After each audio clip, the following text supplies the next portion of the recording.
semua terkilan apabila wang simpanan sejumlah RM34,299 Malaysia yang dikumpul dalam akaun bank selama 20 tahun lesap dalam sekelip mata selepas dipindahkan ke 4 akaun yang tidak dikenali akibat ditipu. Sebelum itu, Bismillahirrahmanirrahim. Salam apresiasi seharum kasturi kepada pengerusi acara yang dihormati, Barisan Kehakiman yang penuh berintegriti, yang dikasihi penjaga masa yang setia dengan jam randik di sisi. Seterusnya, guru-guru dan rakan-rakan yang sentiasa dekat di hati. Assalamualaikum warahmatullahi wabarakatuh dan salam Malaysia Madani.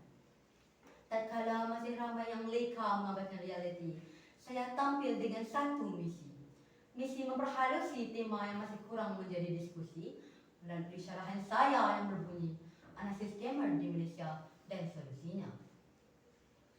Sebelum diskusi ditelusuri dengan lebih teliti, ayo kita perhalusi makna yang tersembunyi di sebalik tajuk syarahan pada hari ini.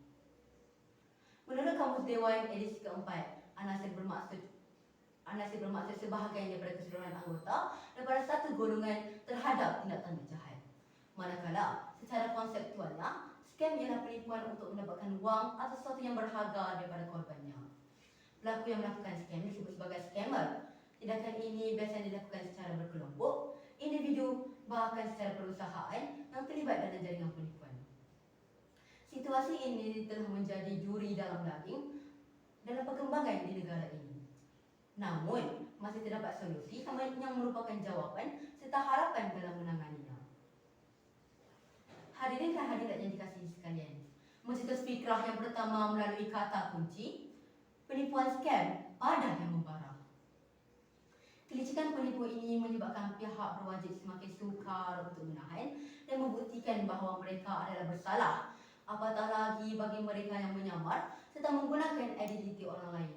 Islam juga melarang keras sebarang bentuk muamalah yang di dalamnya terdapat unsur-unsur penipuan.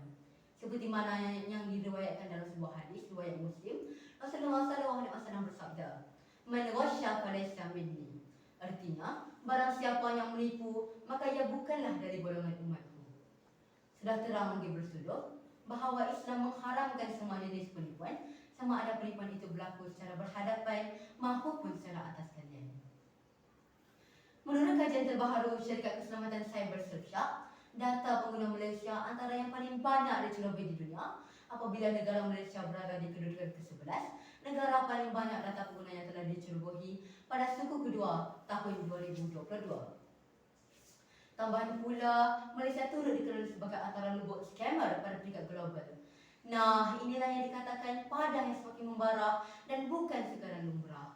Izharlah bahawa perkara ini tidak pernah menandakan manfaat, sebaliknya akan terus lekat dan tersemat dalam sejagat sekiranya tidak diubah. Hadirin dan hadirat, menyingkap jendela idea kedua di bawah kata kunci, scammer bersenang lenang, mangsa menanggung hutang.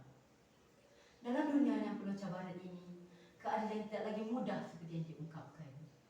Jabatan Agama Islam Perak pernah menyatakan dalam teks khutbah Jumaatnya bahawa urus niaga berunsur penipuan ataupun dikenali sebagai scammer merupakan jenayah pola putih bentuk baharu yang semakin berleluasa. Sebanyak 1,298 kertas siasatan telah dibuka oleh Jabatan Siasatan Jenayah Commercial Contingent Polis Negeri Perak pada tahun 2021. Apa yang lebih membimbangkan, lebih 32 juta ringgit Malaysia kerugian ditanggung mangsa yang tertipu menggunakan modus operandi seperti Macau scam, love scam, penipuan bungkusan serta pelaburan palsu. Dampaknya ramai yang telah hilang wang simpanan akibat ditipu dan ada pula yang kini terpaksa menghadapi beban hutang yang besar. Persis peribahasa, terjatuh ditimpa tangga. Allah Subhanahu wa taala berfirman dalam surah Al-Hujurat ayat 6. A'udzubillahi minasyaitonirrajim. Bismillahirrahmanirrahim. Ya ayyuhalladzina amanu in ja'akum fasiqun binaba'in fatabayyanu. Maksudnya, wahai orang-orang yang beriman, jika datang kepada kamu seorang fasik membawa sesuatu berita, maka selidikilah untuk menentukan kebenarannya. Tuntasnya, kita sebagai pengguna internet perlu lebih cakna dalam memilih yang mana kaca dan yang mana permata sebelum diri menjadi mangsa. Hadirin seisi dewan sekalian, bergerak kepada pragmatik kata yang ketiga, solusi yang mengatasi bukan sekadar ilusi. Setiap kemelut perlu diatasi dari akarnya. Dalam konteks ini, setiap individu perlulah memainkan peranan dalam menjadi pengguna yang lebih bijak. Manakala agensi kerajaan maupun swasta perlu seia sekata dalam merangka dan mengimplementasikan pelbagai inisiatif bagi memupuk kesedaran masyarakat terhadap kemelut ini. Misalnya, kempen kesedaran penipuan kebangsaan yang telah dilancarkan dengan menampilkan satu logo 3 langkah mudah yang dikenali sebagai peraturan 3 saat, iaitu awas, fikir, blok, yang memberi peringatan kepada orang ramai supaya sentiasa berwaspada apabila mereka menerima sebarang panggilan, mesej atau email daripada pihak yang tidak dikenali. Jika kita pernah ditipu oleh seseorang, maka kita patut lebih berhati-hati supaya tidak ditipu lagi. Buat kali yang kedua, bertepatan dengan kata punjangga, pelanduk melupakan jerat, namun jerat tidak pernah melupakan pelanduk.